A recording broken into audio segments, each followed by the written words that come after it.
तो हिंदी में शब्द आते हैं, अनेक शब्दों के एक शब्द आते हैं, उसको आज हम पढ़ने जा रहे हैं। मैंने कुछ करीबन 150-140 तक का देख लीजिए, 140 तक के अनेक शब्दों के एक शब्द लिखे हैं। ये बहुत ही इम्पोर्टेंट है, जिसमें क्वेश्चन परीक्षा में आने की संभावनाएं बढ़ जाती हैं। तो चलिए आज प्रारंभ करते हैं। अनेक शब्दों के एक शब्द, आरो में 10 नंबर का आएगा। मैंने जितने लिखे हैं, मुझे ऐसा लग रहा है 4 से 5 क्वेश्चन आपको इसमें से मिल ही जाएंगे, क्योंकि ये जो मैंने छाँटे हैं, वो ऐसे छाँटे हैं जो थोड़ा टफ होते हैं, जो आपने पढ़े होंगे या तो शब्दों का हेर-फेर हुआ होगा, वही होंगे।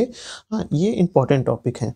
चलिए प्रारंभ करते हैं, लेकिन उससे पहले अगर आपने अभी तक हमारे चैनल को सब्सक्राइब नहीं किया तो सब्सक्राइब कर लीजिए। वीडियो अच्छे लग रहे हैं तो लाइक करिए और अपने सुझाव देने के लिए कमेंट भी करिए। चलिए प्रारंभ करते हैं। हाँ, खाद्य सामग्री जो यात्रा में उपयोगी हो।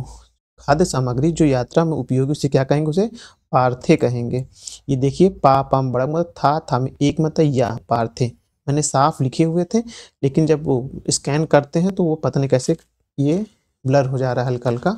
मैं इसे पढ़ दे रहा हूँ, अच्छे से पढ़े। आधी रात का समय निशीथ, आधी रात का समय निशीथ कहलाता है।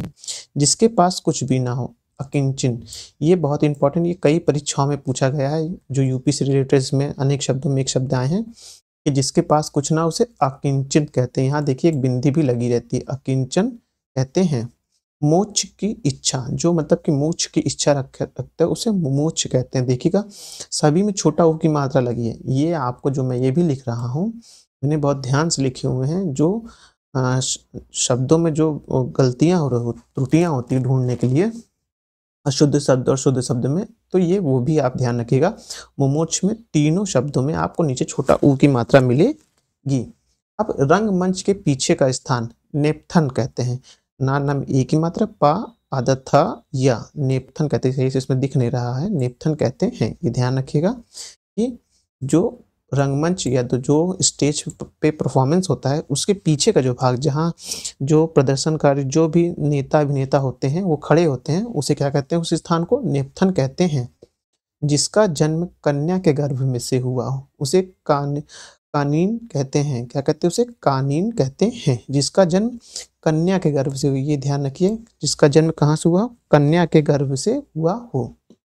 जो स्त्री सूर्य भी ना देख सके, ऐसी स्त्री जो सूर्य नहीं देख पाती, उसे अशूर पर्शा कहते हैं। अशूर पर्शा कहते हैं। जिस मनुष्य की पत्नी साथ ना दे, जिस मनुष्य की जिस पुरुष की स्त्री, जिस पुरुष की पत्नी साथ ना दे, उसे विपत्निकी कहते हैं। तैरने की इच्छा को, जो तैरने की इच्छा होती है, उसे तितीर्षा कहते हैं। अब हम पढ़ने जा रहे हैं उत्तराधिकार से प्राप्त संपत्ति, यानी कि जो उत्तराधिकार के रूप में जो संपत्ति प्राप्त होती है, उसे रिक्ता कहते हैं। राम छोटी मतलब आधा का था, रिक्ता कहते हैं। अब उसके आगे देखते हैं, गुरु के समीप रहकर शिक्षा प्राप्त, मतलब जो गुरु के समीप रहकर शिक्षा प्राप्त करते हैं, उसे कहते हैं अंतेवासी कहते हैं। ये भी कई बार परीक्षाओं में पूछा गया है कि जो गुरु के समीप रहकर शिक्षा प्राप्त करते हैं, उन्हें क्या कहते हैं? उन्हें अंतेवासी कहते हैं। अब अपना उद्देश्य पूर्ण होने में संतुष्टि, जैसे कि अपना उद्देश्य पूर्ण होने की संतुष्टि को क्या कहते हैं? उसे कितार्थ के, का में छुट्टी का है, नीचे रा लगा है, ता में बड़ा मतलब था में ऊपर रा, कितार्थ कहते हैं। जो नभ में चलता हो, उसे क्या? उसे घेचर कहते हैं। जो क्षीण ना हो सके, उसे अक्षय कहते हैं। बहुत अधिक बोलने वाला व्यक्ति को वाचाल कहते हैं। वाचाल कहते हैं। ये भी कई परीक्षाओं में पूछा गया, कई बार रिपीटेड परीक्षाओं में पूछा गया है यूपी की से संबंधित, चाहे वो पुलिस कांस्टेबल हो या मंडी परिषद हो या कोई परीक्षा जिसमें हिंदी में, यूपी की हिंदी आती है और हिंदी में अनेक शब्दों में एक शब्द आते हैं, तो उसमें सब पूछे गए हैं। जिसका इलाज ना हो सके, उसे असाध्य कहते हैं। छोटा सा संबड़ मतलब अधधा या असाध्य कहते हैं। जिस स्त्री का पति जीवित हो, उसे सधवा कहते हैं। जिसका जन्म निम्न वर्ग में हुआ हो, उसे अंत्यज कहते हैं। आधना त, वो भी ता भी आधा, फिर से रिपीट करते हैं। आधना अधता या च अंत्यज कहते हैं। उज्ज्वल में भी देखिएगा 2 बार अधजा आता है, वैसे अंत्यज में भी 2 शब्द ऐसे हैं जो आधे आते हैं, अधना अधता। अब आगे है जिसका हृदय में ममता ना हो उसे निर्मम कहते हैं। अब आगे है महत्व से निर्मम कहते हैं। महल का आंतरिक भाग, महल का आंतरिक भाग, जो महल का आंतरिक भाग उसे अंतापुर या रानीपुर कहते हैं। जहाँ रानी लोग रहती हैं अंता भाग में, उसे अंतापुर या रानीपुर कहते हैं। मदरा पीने का प्याला, जिस प्याले में मदरा पिया जा सके उसे चषक कहते हैं। चा पेट फटा सा और का चषक कहते हैं। जो स्त्री की वशीभूत हो उसे स्त्रैण कहते हैं। ये भी ध्यान रखिएगा, उसे क्या कहते हैं, उसे रेत्रैण स्त्रैण कहते हैं। वह कन्या जिसके साथ विवाह वचन दिया गया, यानी कि वह कन्या जिसके साथ आपने या किसी ने विवाह का वचन दिया गया हो उसे क्या कहेंगे, उसे वाग्दंत कहेंगे, वाग्दंता कहेंगे, वाग्दंता कहेंगे। ध्यान रखिएगा, उसे वाग्दंता कहेंगे। जैसे कोई पुरुष अपने गर्लफ्रेंड से वो बोलता को विवाह का वचन देता है तो वो वाग्दंता कहलाता है। उसके बाद ऐसी आय जिसका ठिकाना ना हो, ऐसी आय जिसका ठिकाना ना हो उसे आकाश वृत्ति कहते हैं। क्या कहते हैं, आकाश वृत्ति कहते हैं। ऐसी आय जिसका ठिकाना ना हो। अब उसके आगे हम देखेंगे जो मरना सूत्र अवस्था वाला को मुमूर्षा कहते हैं। जो मरने की अवस्था में पहुंच गया उसे मुमूर्षा कहते हैं। देख लीजिए, पहले माह में छोटा की मात्रा है, दूसरे माह में बड़ा की मात्रा है, फिर पेट पर सा है, ऊपर रा है, उसे मुमूर्षा कहते हैं। बुरे उद्देश्य से की गई गुप्त मंत्रण, मतलब कि ऐसी बातें जो बुरे उद्देश्य से एक दूसरे को बताई गई हो उसे दुर्भी संधि कहते हैं। क्या कहते हैं, उसे दुर्भी संधि कहते हैं। विजय प्राप्त करने की इच्छा को जिगुषा कहते हैं। विजय प्राप्त करने की इच्छा को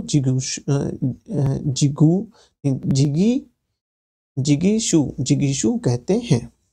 वह स्त्री जिसका पति परदेश में हो उसे क्या कहेंगे, उसे कहेंगे प्रोषित पतिका कहेंगे। वह स्त्री जिसका पति विदेश में हो उसे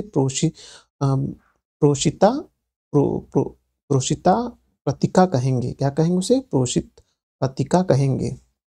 पैर से सिर तक आपाद मस्तक कहा जाता है।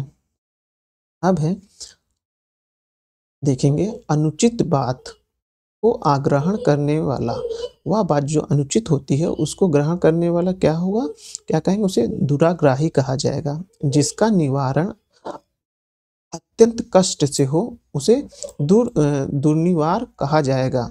समुद्र में आग, समुद्र के आग को क्या कहा जाएगा, बड़वा नल कहा जाएगा।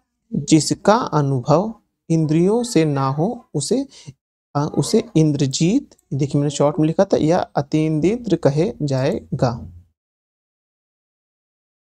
अब उसके आगे देखते हैं, देखिए इंद्रजीत भी है और उसे साथ ही साथ अतीन्द्रिय भी कहा जाएगा। ये भी दोनों शब्द आए हुए परीक्षा में, याद रखिएगा। अब है घुटने तक बाह वाला, मतलब वो व्यक्ति जिसका हाथ पूरे घुटने तक पहुंचते उसे अजान बाहु कहा जाएगा। क्या, अजान बाहु कहा जाएगा। प्रिय वचन वाली, मतलब वो स्त्री या वो नायिका व वो कन्या जो प्रिय वचन बोलती है उसे प्रिय वदा कहेंगे। क्या कहेंगे, प्रिय वदा कहा जाएगा। अब उसके आगे देखते हैं, देखिए दिखता कैसे है, हाँ दिख सही रहा है, नहीं तो इसको हम और एक बार जूम करके और इधर कर लेते हैं। अब देखते हैं कैसे दिख रहा है, हाँ अब और साफ दिख रहा है। जो सबको समान रूप से देखे, मतलब जो सबको समान रूप से देखे उसे क्या कहेंगे, उसे समदर्शी कहा जाएगा। सांझ और रात के बीच का समय को गोधिल कहा जाएगा। जो सांझ और रात, मतलब शाम होती 6 बजे और रात मान लीजिए हो गई 8 बजे, तो 7 बजे का समय होगा उसे गोधिल कहा जाएगा। अब है जो अमीश, अमीश मतलब मांस, जो अमीश नहीं खाता उसे निरामीष कहा जाता है। जो मृत्यु के समीप हो उसे मित्र पाए असत्र या मृत्यु कहेंगे। जो उपकार ना माना हो उसे कृतधन कहा जाएगा। कठिनाई से समझने योग्य को दुर्बोध कहा जाएगा। जो अवश्य होने वाला हो उसे अवश्यंभावी कहा जाएगा। जिस पर आक्रमण हो उसे आक्रांत कहेंगे। जिस पर आक्रमण हो उसे आक्रांत कहेंगे और जो आक्रमण करे उसको आक्रांता, बस बड़ा की मात्रा लगा दीजिए, आक्रांता कहलाएगा। लेकिन जिस पर आक्रमण हो रहा उसे आक्रांत कहा जाएगा। अब है जिसके समान दूसरा कोई ना हो, जिसके समान दूसरा कोई ना हो उसे अनन्य या आप देखेंगे अनुपम कहेंगे। मतलब कि जिसके समान कोई भी ना हो उसे क्या कहेंगे, उसे अनन्य या अनुपम कहेंगे। जो मृत्यु को जीत ले उसे मृत्युंजय कहेंगे। जो मृत्यु को जीत ले उसे मृत्युंजय कहेंगे। संध्या और रात्रि के बीच का समय गोधिल के साथ साथ आप प्रदोष भी कहेंगे। दादा मोक मतलब और पेटफटा सा है, ये सही दिख नहीं रहा है लेकिन बोल दे रहा हूँ शब्द से क्या है। ये पीडीएफ बनाते वक्त पता नहीं कैसे वो ब्लर हो जाता है। अब है जिसका ज्ञान इंद्रियों द्वारा ना हो उसे अतीन्द्रिय कहेंगे। मतलब जिसका ज्ञान इंद्रियों से ना हो उसे अति इंद्रिय कहा जाएगा, ये ध्यान रखिएगा। अब है जिसे बुलाया ना गया हो उसे अनाहुत कहेंगे। जिसे हम बुलाते नहीं उसे अनाहुत कहेंगे। जिसे अपने कर्तव्य का ज्ञान ना हो उसे कर्तव्य विमूढ़ कहेंगे। क्या कहेंगे, उसे कर्तव्य विमूढ़ कहेंगे। चार हो गया। अब देखें, ज्ञान नेत्र से देखने वाला अंधा व्यक्ति को दिव्य चक्षु कहेंगे। जिसके आने की तिथि ना हो उसे अतिथि कहेंगे। ऐसा ग्रहण जिससे सूर्य पूरा ढक जाए उसे खग्रास या सूर्य ग्रहण कहेंगे। क्या कहेंगे, उसे खग्रास या सूर्य ग्रहण कहेंगे। अब है जो सब कुछ उदारता से देना जानता हो उसे हम क्या कहेंगे, उसे औदार्य दाता कहेंगे। औदार्य दाता कहेंगे। जो मृत्यु के मुख से आने को हो उसे मरणन सन्नन कहेंगे।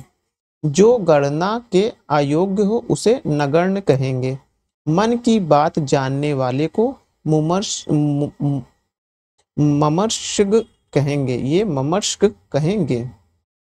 पसीने से उत्पन्न होने वाला श्वेत दज कहेंगे। क्या कहेंगे, पसीने से उसमें श्वेत दज कहा जाएगा। जहां खाना मुफ्त मिलता है उसे सदावर्त कहेंगे। ये इंपॉर्टेंट है, जहां कई परीक्षा में पूछा गया है। जहां खाना मुफ्त मिलता है उसे सदावर्त कहेंगे।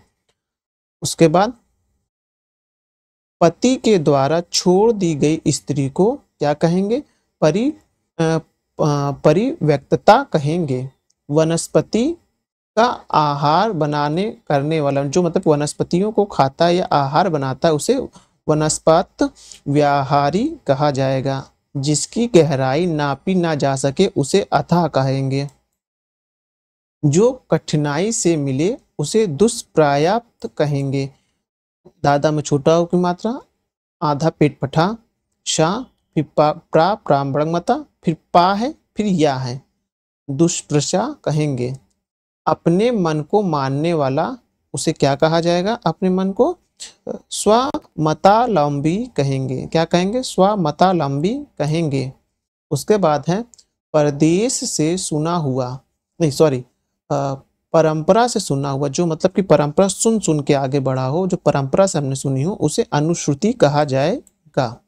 उसके बाद अन्य से संबंध न रखने वाला अन्नथ क्या कहलाएगा, आप अन्नथ कहलाएगा। वह कवि जो तत्क्षण कविता करे, मतलब तत्काल कविता कर दे उसे आशु कवि कहेंगे। ये तो कई बार परीक्षाओं में पूछा गया, उसे आशु कवि कहा जाएगा। उसके बाद देखेंगे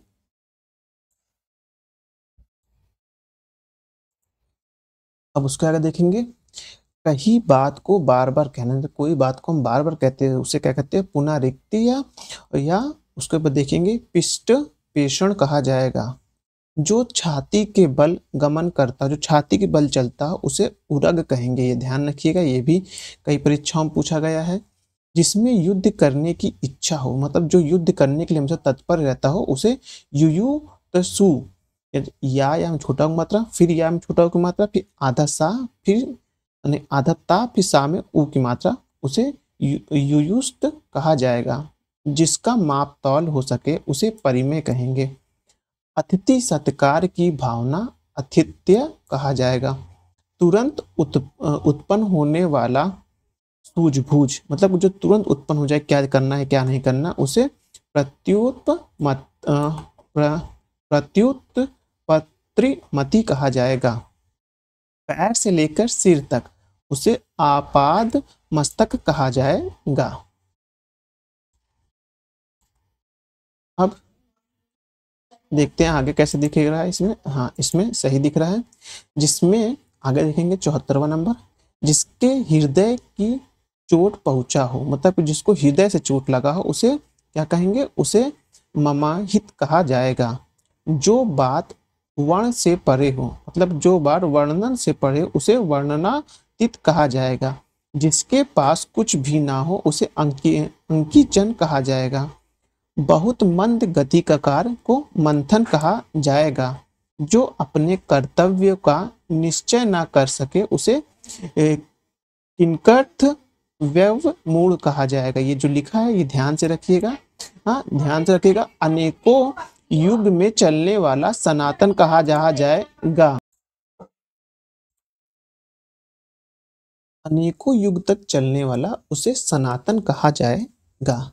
जिस पुरुष का स्वर्गवास हो गया उसे दिवंगत कहा जाएगा। जिसमें उत्साह ना हो उसे निरुत्साही कहा जाएगा। जो अधिक बोलता हो उसे वाचाल कहा जाएगा। ये भी कई परीक्षा में कई बार रिपीट हुआ है। हाँ, जो धरती फोड़कर जन्मता हो उसे उद्भिज कहा जाएगा। जिसको छोड़ा ना नहीं जा सकता, मतलब जिसको त्याग ना नहीं दिया जा सकता है, उसे क्या कहेंगे, उसे हम अत्याजय कहेंगे। उसे हम क्या कहेंगे, उसे हम अत्याजय कहेंगे।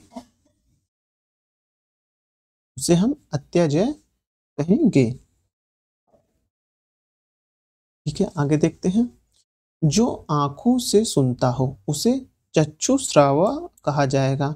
जो पेट के बल चलता उसे उरग या उदरचर कहा जाएगा। जीवन के खंड को लेकर लिखना, मतलब कि कोई जीवन का हमने जीवनी लिखी है उसका कई खंड, मतलब खंड भाग में कन्वर्ट कर दिया गया हो, उसे खंड काव्य कहा जाएगा। किसी छोटे छोटे काम में त्रुटि ढूंढना उसे छिंद्रा निवेशी कहा जाएगा। बाएं हाथ से काम करने वाला उसे सव्य साची कहा जाता है। उसे क्या कहा जाता है, सव्य साची कहा जाता है। या डेबर भी देखिए लिखा है, सव्य साची या डेबर कहा जाता है। दीन दुखियों को भोजन देना उसे सदावर्त कहते हैं, मतलब दीन दुखियों को भोजन देने वाले को सदावर्त कहते हैं। और जिस स्थान पर जो फ्री का खाना मिलता है उसे भी सदावर्त कहते हैं। ऐसी कन्या जिसे विवाह का वचन दिया गया उसे वाग्दंत कहते हैं, पहले ही बताया था। 2 बार जन्म लेने वाला उसे द्विज कहते हैं। जिसके पास कुछ ना हो उसे अकिंचन कहा जाता है। जिसकी पत्नी मर गई हो उसे विधुर कहा जाता है। जो बूढ़ा ना हो उसे अजर कहा जाता है। जिसका कोई आधार ना हो उसे निराधार कहा जाता है। जीने की इच्छा को जिजीविषा कहते हैं। जिजीविषा लिखा है, ये भी ध्यान दीजिए, ये अक्सर प्रश्नों में सही शुद्धिकरण के लिए आता है। अच्छी आंखों वाली नायिका क्या कहते हैं, सुनैना कहा जाता है। एक माँ के पेट से उत्पन्न माँ के पेट से उत्पन्न उसे सहोदर कहा जाता है। जिसका पति छोड़कर चला गया उसे परिव्यक्तता कहा जाएगा। जो अवैध संतान हो उसे जारज कहा जाता है। भूत, वर्तमान एवं भविष्य जानने वाले को त्रिकालदर्शी कहते हैं। जिसे बाहरी जगत का ज्ञान ना हो उसे कूपमंडूक कहा जाता है। वह भाई जो अन्य माता से उत्पन्न हुआ हो उसे अन्योदर कहा जाता है। जो बात लोगों से सुनी गई हो उसे किंवदंती कहा जाता है। उसके बाद देखेंगे रजोगुण वाले को क्या कहते हैं? राजसिक कहा जाता है। जिसमें धैर्य ना हो उसे अधीर कहा जाता है। उसके बाद देखेंगे जो समाचार भेजता है उसे संवाददाता कहा जाता है। जो आजकल रिपोर्टर जिसे कहते हैं उसे संवाददाता भी कहते हैं। रिपोर्टर इंग्लिश वर्ड है। हम देखते हैं कैसा दिख रहा है इधर। सही है, थोड़ा सा और जूम कर लें आप कहें तो। हाँ,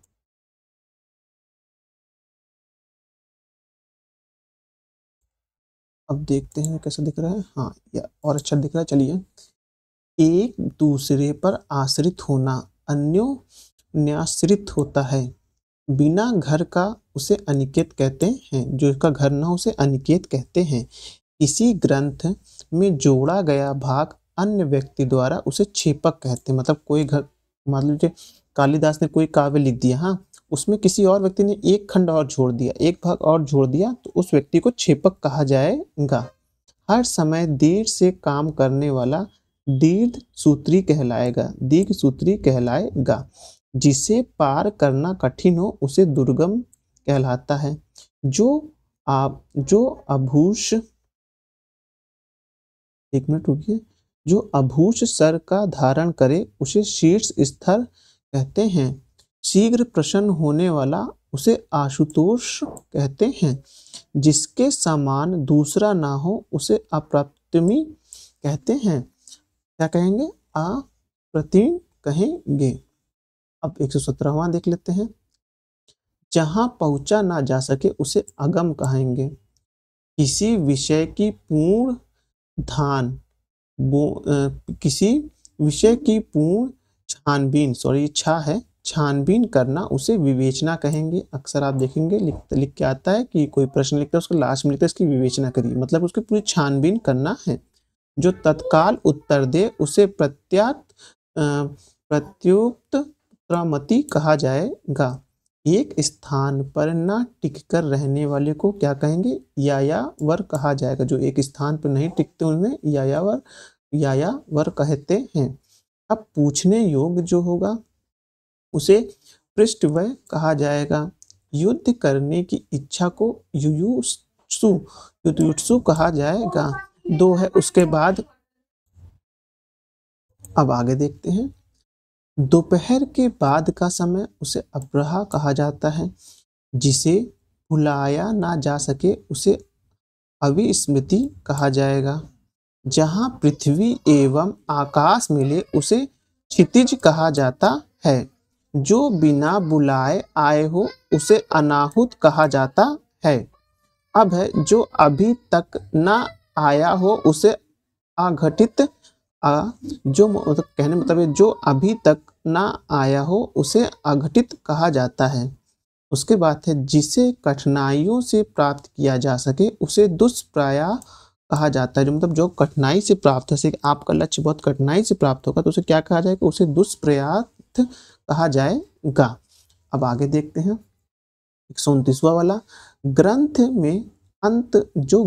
के अंत में जो जोड़े जाते हैं भाग उसे परिशिष्ट कहा जाता है। मतलब कोई बुक लिखा हो उसके अंत में कोई जो इंपॉर्टेंट पॉइंट जोड़ दिया जाए उस चैप्टर के तो उसे परिशिष्ट कहते हैं।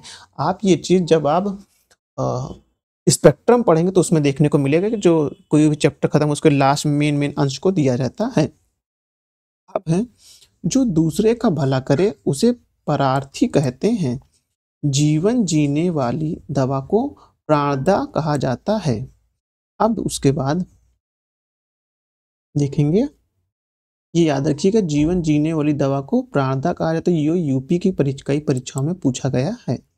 अब उसके बाद हम देखेंगे सख्य भाव मिश्रित अनुराग को कहा जाता है, उसे प्रणय कहा जाता है। शक्तिशाली, दयालु और उसके बाद शांत, धीरे धीरे और योद्धा नायक को धीरोदात्ता कहते हैं।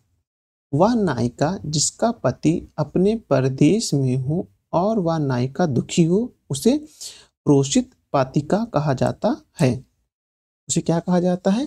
प्रोषित प्रतिका कहा जाता है। अब है जिसका आचरण ना हो उसे असाध्य कहते हैं। माफ करिएगा, बीच बीच में आवाज बहुत ज्यादा आ रही होगी तो उसको निगलेक्ट करिएगा। आगे देखते हैं। सफलता ना मिलने पर दुखी होना उसे क्षोभ कहते हैं। जो सफलता ना मिलने पर जो हम लोग को दुख होता है उसे क्या कहेंगे? उसे क्षोभ कहेंगे। अब उसके आगे देखेंगे हम। खाने की इच्छा को बु भूक्षा कहेंगे। क्या कहेंगे? भूछा कहेंगे। बिना पलक झपकाए उसे क्या कहेंगे? निनिर्मेष कहेंगे। क्या कहेंगे? निनिर्मेष कहेंगे। उसके बाद बुद्धि जिसका नेत्र हो, मतलब जो बुद्धि से ही सब कुछ देख ले, उसे प्रज्ञा चक्षु कहा जाएगा। जिसमें संसार के प्रति मोह ना रहा हो उसे वीतरागी कहेंगे। उसे वीतरागी कहा जाएगा। इस तरह 140 जो हमारे इम्पोर्टेंट थे अनेक शब्दों के एक शब्द को, उसको हमने देख लिया है। उसके बाद अगर हमें लगेगा कुछ और इम्पोर्टेंट है तो हम अपने दूसरे वीडियो में उसको लेके आएंगे। लेकिन मुझे लगता है आगामी आने वाली जो आरओ की परीक्षा है उसके लिए इतने शब्द इम्पोर्टेंट हैं। इतने में से आपको 3 या 4 ज़रूर मिल जाएंगे।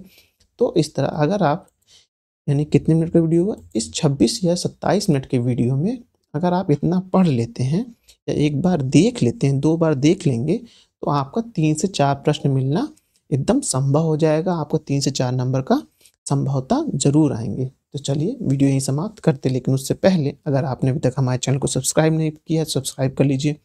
वीडियो अच्छे लग रहे हैं तो लाइक करिए और अपने सुझाव देने के लिए कमेंट भी करिए। जो शब्दों का स्पष्टीकरण मेरे मुख से नहीं हो पा रहा है तो मैं वहाँ जूम करके बहुत अच्छे से पढ़ रहा हूँ, उसको आप देख लीजिए, आप एक बार लिख लीजिए तो आपको भी काफ़ी आसानी होगी। चलिए वीडियो समाप्त करते हैं। धन्यवाद।